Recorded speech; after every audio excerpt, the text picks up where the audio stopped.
en esta tercera parte del capítulo 1.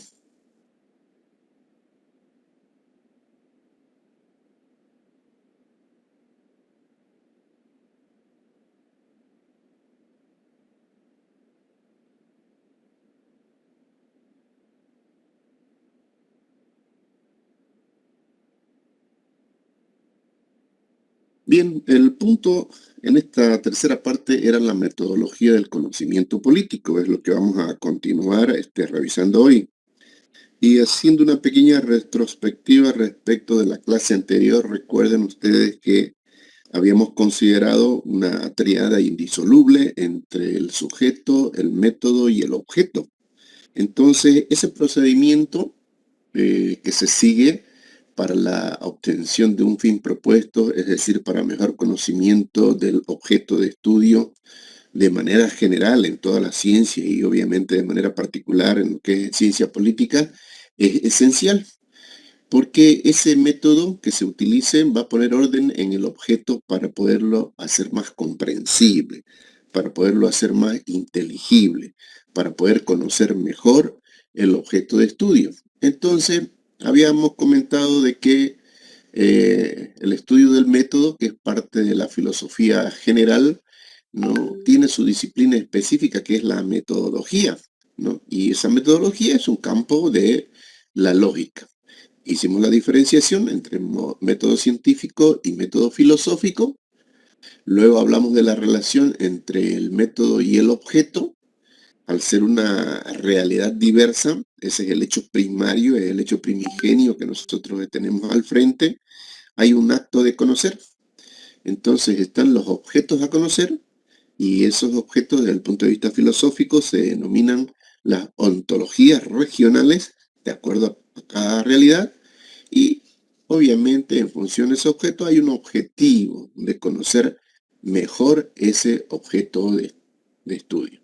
Entonces hicimos los comentarios y sobre ello hubieron algunas preguntas que realizamos la anterior clase, donde se dice que el método no puede ser único y a cada campo de conocimiento le corresponde su método propio. Entonces hacíamos la comparación de lo que es el método dentro de una ciencia y respecto de otra ciencia.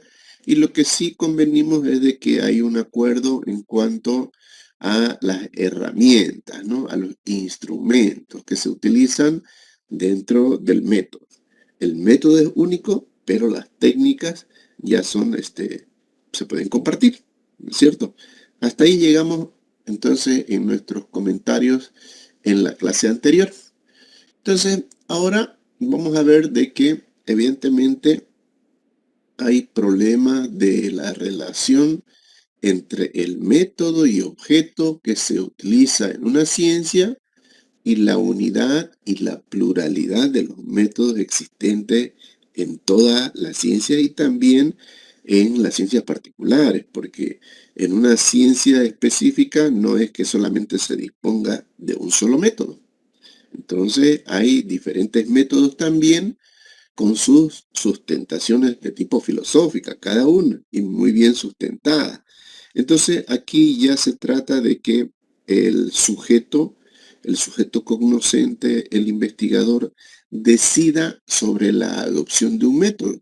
Y esto obviamente está en función a criterios, entre comillas, subjetivos que pueda seguir el sujeto cognoscente sobre el método a utilizar.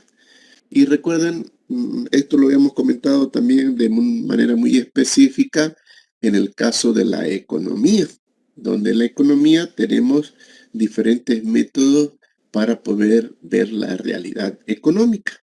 Entonces, a veces algunos economistas están más afincados en una corriente y otros en otra, y cada una de ellas tiene sus métodos, tiene sus fundamentos y obviamente bastante coherentes. Y la única manera de saber de cuál es el mejor, entre comillas, bueno, es en la realidad, en la aplicación de la realidad, ¿no? Y sobre todo lo que nos demuestra la evidencia empírica, es decir, hasta dónde se ha llegado, cuál ha sido más exitoso y en esa medida yo creo que la mayoría ya de los economistas se van inclinando por un método en particular. Entonces, en torno a esta problemática de la relación entre método y objeto y la unidad y la pluralidad de métodos, vamos a ver que a su vez están muy vinculados, ¿no? En principio, corresponde un método distinto, y aquí lo estamos resaltando, para cada categoría de objetos, y debe reunir los requisitos necesarios para hacerlo, para pertenecer, quiero decir, a ese ambiente determinado. A cada categoría de objetos corresponde un método distinto. Esto es en la actualidad generalmente aceptado, pero no siempre ha sido así, porque sobre esto es lo que ha habido una discusión. En la medida que ha habido un avance científico, tecnológico, entonces se han ido disminuyendo las discrepancias. Esto no quiere decir que en la actualidad no existan, existen todavía, pero ya hay, digamos, mayoría en consenso, ¿no es cierto? Si lo podemos llamar de esa manera. Muy bien. Me estoy dejando entender, compañeros, va quedando clara esta situación que ya empezábamos a comentar en la clase anterior. ¿Qué me dicen? ¿Puedo continuar?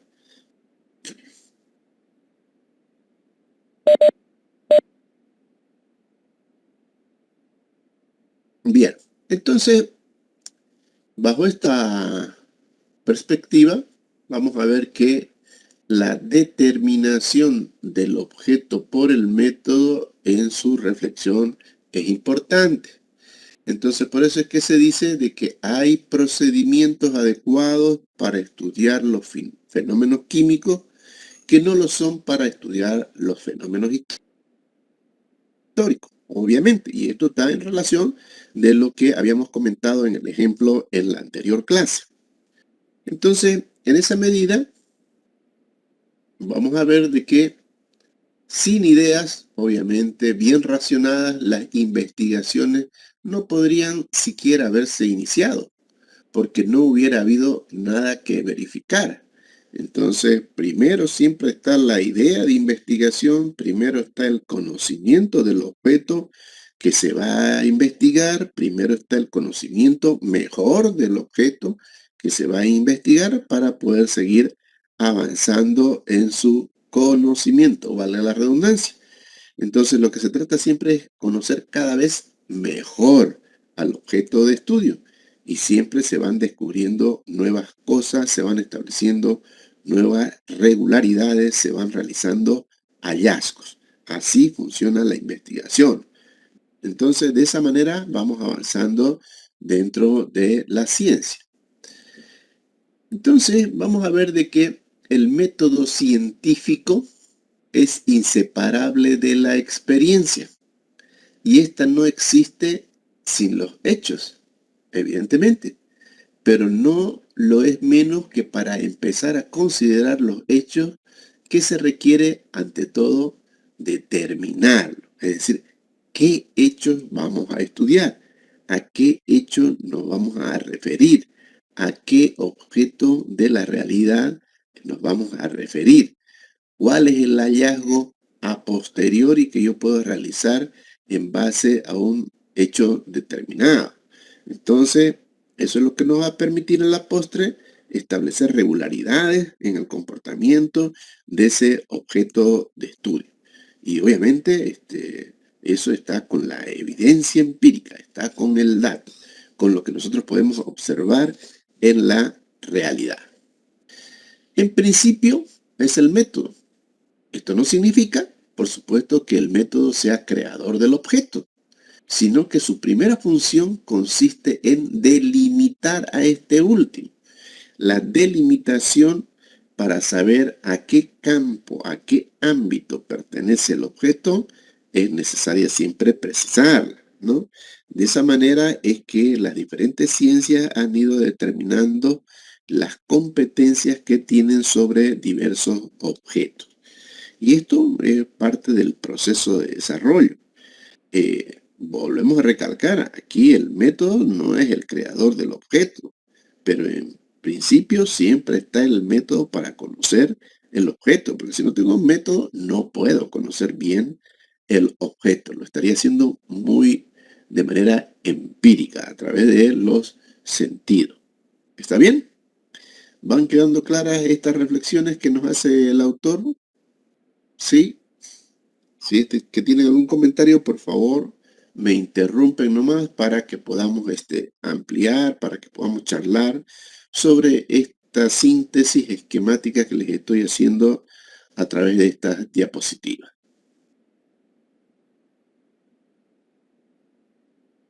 Entonces, de que la ciencia y el método científico obviamente están interrelacionados.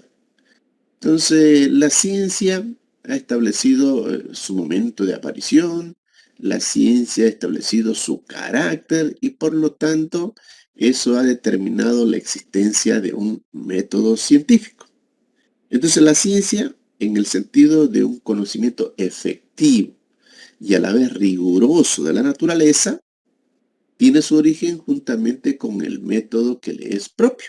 Es decir, el método que utiliza la ciencia es el método científico, ¿no?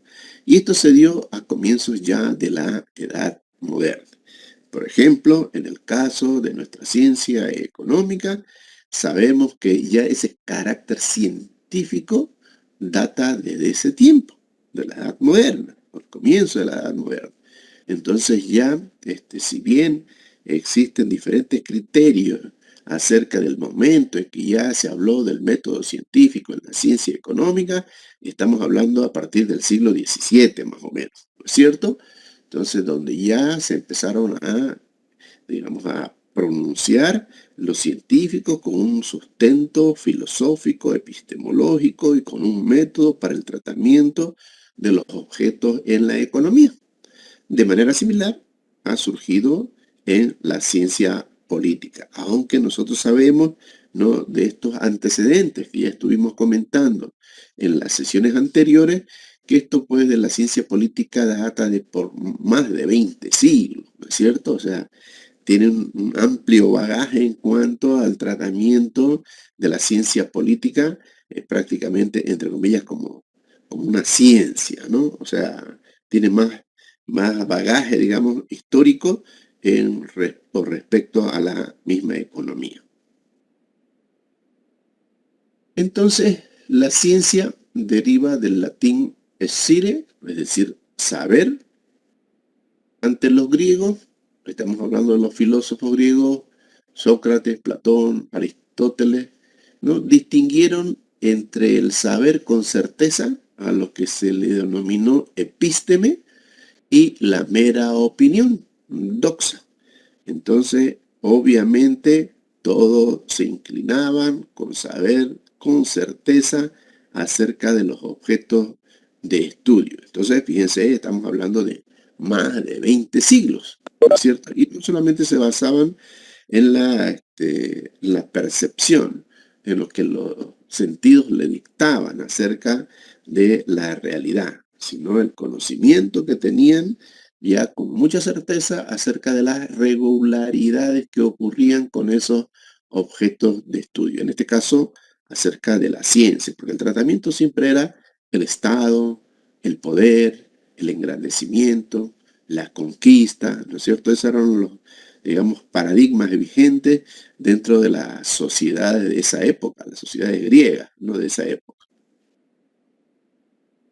Es así de que la ciencia, ¿no?, y el carácter esencial de la ciencia consiste en dar una sola explicación racional a un amplio campo de fenómenos. Entonces, la racionalidad, la objetividad, es el hecho primario dentro de la ciencia. Ahí no caben los aspectos de tipo subjetivo, ¿no es cierto? Eso es lo que siempre hemos estado afirmando a lo largo de estas clases.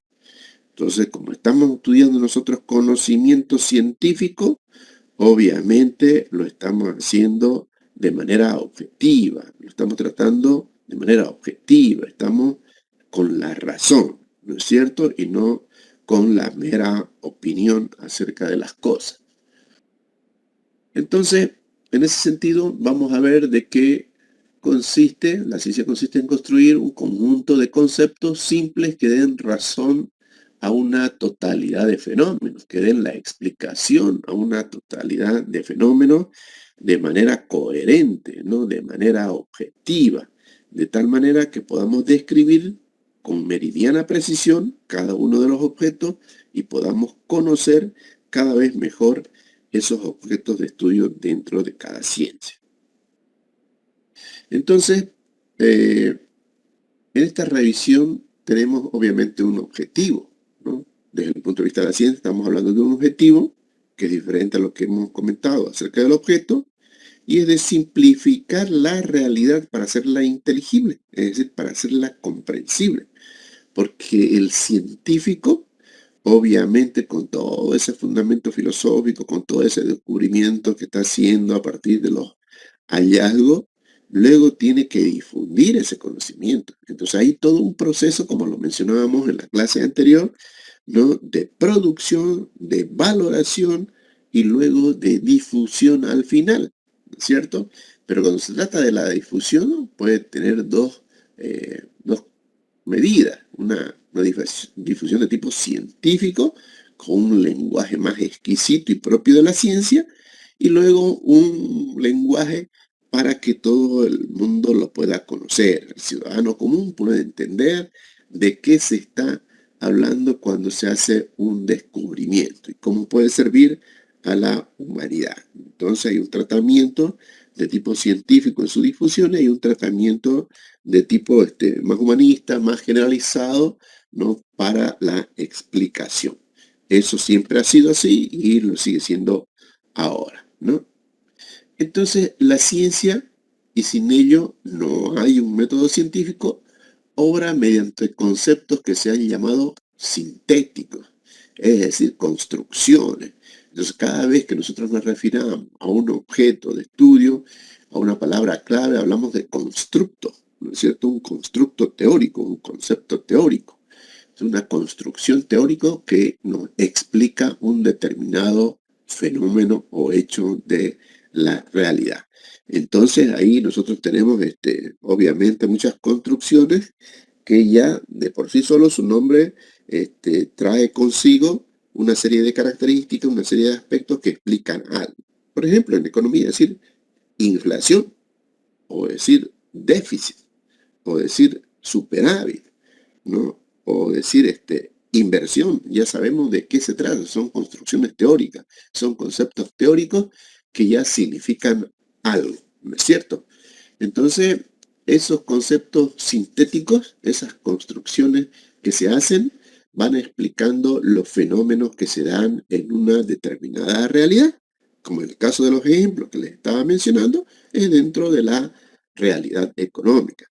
Si hablamos de la realidad de la ciencia política, pues diremos el Estado, la nación, el gobierno, los partidos políticos, el poder, ¿no es cierto? Entonces, esas son las construcciones que tenemos en estas dos ciencias que estamos comentando. ¿Está bien? ¿Me voy dejando entender, compañeros? Sí, le dicen. Y dicen, Bien, bien. Por favor, espero que me estén siguiendo en esta síntesis esquemática de nuestra guía de clase. Entonces, en términos generales, la ciencia ha ido ampliando su concepto y ha ido marcando su distinción con la filosofía, a la vez que ha producido, por ejemplo, de acuerdo a diversas concepciones que se las muestro esquemáticamente aquí, ¿no? Lo que opina la ciencia en general, es decir, ese tratamiento de querer unificar a la ciencia en general, por un lado, y por el otro lado, a las ciencias particulares, esa clasificación que se ha ido haciendo. Entonces, vamos viendo nosotros que cada vez hay mayor especificidad, ¿no? Y esa especificidad tiene que ver con la productividad que nosotros podemos lograr dentro de la ciencia. En la medida que se van particularizando, entonces estamos siendo mucho más eficientes y eso es mucho más productivo en cuanto al tratamiento que le estamos haciendo a una determinada ciencia, por su ámbito, por sus objetos de estudio que se tienen, ¿no? Entonces, en este proceso se destaca el aporte del positivismo, con una fuerte dosis de una metodología inductivista, como es el caso de Augusto Comte y John Stuart Mill, ¿no es cierto? Muy conocido para nosotros en la ciencia económica. Es así que aquí podemos empezar a hacer una división, ¿no? De las ciencias de la naturaleza y de las ciencias del espíritu de manera general, ¿no? ¿En qué se asemejan y en qué se diferencian estas ciencias de la naturaleza y las ciencias del espíritu, ¿no? Y aquí hay una anécdota que siempre la traigo a colación porque nos explica, ¿no?, claramente la vigencia de ambas ciencias, es decir, de las ciencias de la naturaleza y de las ciencias del espíritu. Si bien el ser humano ha estado muy abocado a las ciencias de la naturaleza, es decir, a poder escudriñar, a poder descubrir, a poder explicar todo lo que le rodea y a descubrir que hay diferentes realidades, y eso ha merecido que las ciencias se vayan especializando, pero por otro lado también están las ciencias del espíritu, a la cual quizás se le ha dedicado menos atención, pero no es menos importante. Ambas son importantes. Las ciencias de la naturaleza, que hace a todo lo que le rodea al ser humano, y la ciencia del espíritu, que son parte del individuo. Recuerden ustedes que el individuo es cuerpo, alma y espíritu, ¿no?, por lo que sabemos hasta ahora. Entonces, en este escudriñar de en qué se asemejan y en qué se diferencian, existe esta anécdota que les comentaba, ¿no? Entonces, resulta, y aquí viene la anécdota, totalmente real, donde un hombre octogenario se encontraba viajando por Europa en una de esas tantas líneas de trenes que existen, de una ciudad a otra. Y en una de las tantas estaciones por las cuales paran siempre para volver a arrancar y llegar a un destino, sube ya un joven científico, y justo se sienta frente de él, ¿no? Entonces observa al octogenario. Ustedes saben, ¿no?, que en los trenes a veces están cara con cara los asientos, y lo observa al octogenario todo vestido de negro, concentrado en la lectura de un libro, ¿no? Y mira el libro así, de reojo el joven, y le dice: señor, disculpe, ¿y usted todavía sigue leyendo eso? El octogenario levanta la cabeza, lo mira y le responde: sí, sigo leyendo esto. Y el documento que el joven científico observaba era la Biblia. Y él le dice: mire, yo le prometo que si usted me da su dirección de correo electrónico, a la llegada a mi casa yo le mandaré todos los archivos del simposio del cual ahora vengo, ¿no?, para mostrarle cuál es la última teoría del Big Bang y la creación del universo. Y el octogenario le dice: bueno, entonces saca su tarjeta, le entrega al hombre, y ya estaban arribando a la siguiente estación donde se bajaba el joven científico. El joven científico mira la tarjeta y dice: Luis Pasteur, miembro de la Real Academia de Ciencias de Europa. Conclusión, ¿no? El joven científico le estaba diciendo al octogenario, ¿no?, de que le iba a comentar acerca de lo último que había en el descubrimiento de la ciencia y del universo sobre la teoría del Big Bang, que obviamente este científico ya la conocía, ¿no? Entonces le estaba queriendo distribuir algo que él ya sabía también.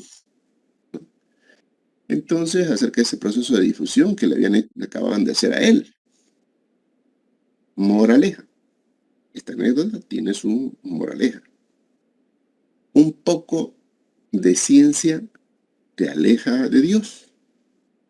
Mucha ciencia te acerca. Y eso es lo que estaba haciendo el octogenario. Eso es lo que estaba haciendo el científico.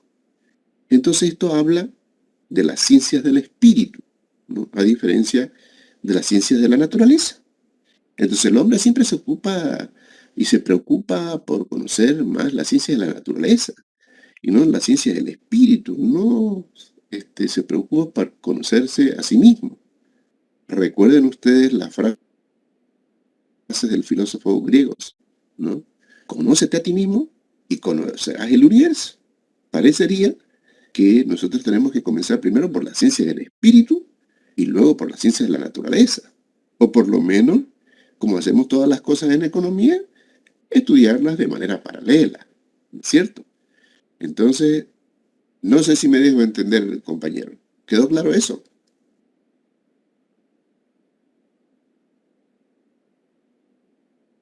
Sí, Lisa. Muy bien. Entonces, ya saben, compañero, ustedes están bastante jóvenes, entonces hay que arremeter de manera paralela en ambas ciencias. No solamente la ciencia de la naturaleza que están estudiando como economistas ahora, sino también de la ciencia del espíritu, ¿no? Entonces, hay que cultivar también la otra cara de la moneda de la vida del hombre.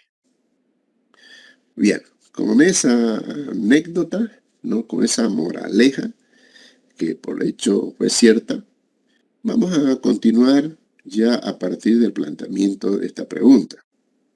¿En qué se asemejan y en qué se diferencian las ciencias de la naturaleza y las ciencias del espíritu?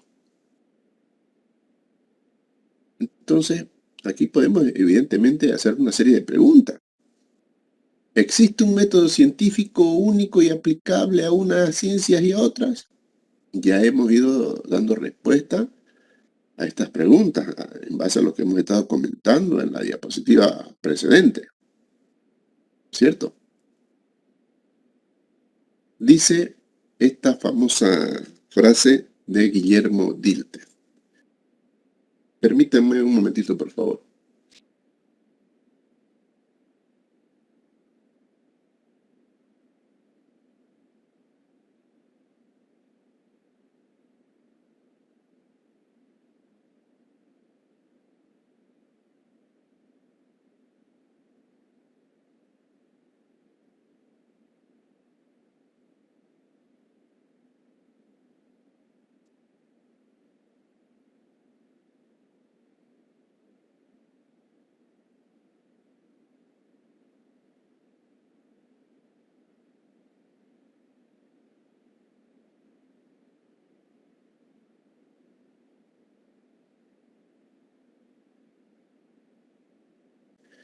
Entonces, estábamos en este punto donde dice, la naturaleza no las explicamos, la vida del alma la comprendemos.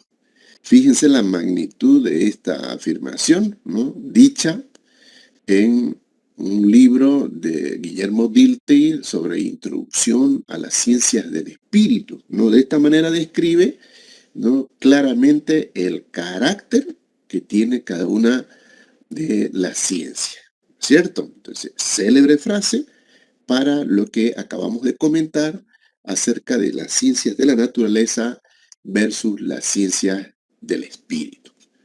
¿Va quedando claro, compañeros? Sí, Lisa. Ya, muy bien. Listen, perdón, una pregunta. Adelante, por favor. A partir de este último punto que me dejó pensando, a ver, hasta ahora lo que comprendo de ciencia es la explicación más o menos de objetos fenómenos del universo a través de fórmulas matemáticas cuyos resultados son exactos, verificables y repetibles. Ahora, ¿es correcto que yo diga que la ciencia política es una ciencia exacta, tomando en cuenta que el hombre como ser imperfecto es quien hace la ciencia política? Si nosotros nos apegamos a las definiciones que se han hecho de las diversas ciencias y sobre todo a la clasificación de las ciencias, Entonces no podemos hablar de las ciencias sociales y humanísticas como ciencias exactas. Esas solamente son atribuibles a estas ciencias como la física, la matemática, la química, ¿no es cierto? En cambio, no ocurre aquello con las ciencias sociales y humanísticas. Ahora, el carácter científico que se le ha dado a las ciencias sociales y humanísticas no es por, a través de fórmulas, determinar que una cosa es igual a otra, o que la suma de ciertos comportamientos humanos da igual a tal cosa, ¿no?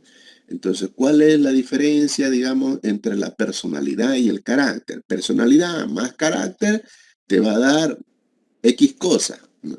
Entonces, no es un tratamiento de esa forma que se le da a las ciencias sociales. Entonces, justamente en esta última afirmación que yo les coloco aquí en la diapositiva, dice, la naturaleza nos la explicamos. Muchas de las cosas nos las explicamos y estamos haciendo alusión no solamente a las ciencias exactas, sino también a las ciencias humanas, cuando hablamos de la primera parte de esta afirmación. Porque todo lo que existe en la naturaleza la podemos explicar sustentándonos ¿en qué? En un lenguaje formal, riguroso, sistemático, ¿no? Claro y objetivo a través de un método. Ya sea que queramos explicar, por ejemplo, físicamente los procesos de traslación y rotación que tiene la Tierra y determinar matemáticamente en qué tiempo se va a dar cada uno de ellos. Pero de la misma manera, también podemos explicarnos qué es lo que sucede, por ejemplo, en torno a lo que les mencionaba hace un momento, acerca de la personalidad o el carácter que tiene una persona. Entonces, ¿qué es lo que nos ha demostrado la evidencia empírica? Y obviamente, mediante un lenguaje riguroso y formal que no es matemático, se explica qué cosa es la personalidad, qué cosa es el carácter y cómo es para cada una de las personas, ¿cierto? Entonces, evidentemente, hasta antes de la Edad Moderna, se creía que todo lo que tenía una explicación matemática era lo único que se podría considerar como ciencia. Eso ya no existe más, ¿no? Entonces, ahora que nosotros, para los estudios que hacemos en las ciencias sociales, convirtamos aspectos cualitativos en cuantitativos para poder procesar y establecer regularidades, eso es otra cosa, pero estamos utilizando una técnica de investigación, estamos utilizando una herramienta de investigación, porque los hechos, sobre todo en las ciencias sociales y humanas, son de tipo cualitativo, no son cuantitativos. Y ahora, dentro de las metodologías que tenemos para la investigación científica, por ejemplo, uno de los tantos métodos es el cualitativo, ¿no? O si no, un método cuantitativo o un método cualitativo o un método positivista de acuerdo al objeto de estudio que estemos encarando, ¿no? Y en la segunda parte de esta afirmación que les pongo en la diapositiva dice, la vida del alma la comprendemos. Entonces eso no está sujeto, digamos, precisamente a una fórmula matemática, física o química, ¿no? Entonces es de ahí de que ya las ciencias sociales y humanidades han tenido su reconocimiento como ciencia sin que esté referido a un cuartito donde se hacen cálculos y explotan cosas, ¿no? Y sale humo. O sea, ya no es así. Ciencia se puede hacer también, ¿no? Con las conjeturas de tipo teórico y no siempre matemáticas. No sé si me dejo entender, compañero. Sí, sí, sí, licenciado. Gracias. Ok. ¿Algún otro comentario? ¿Alguna otra pregunta? Muy bien, por favor pueden activar sus videos para realizar el registro, el segundo registro en esta sesión.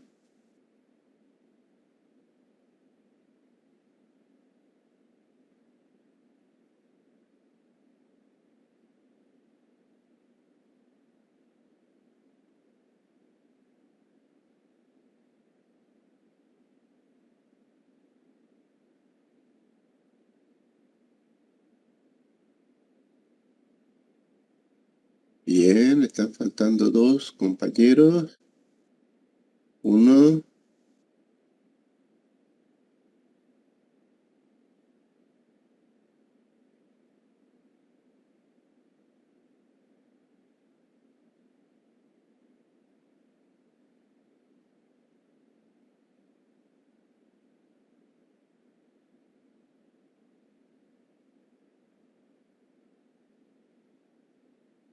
A ver.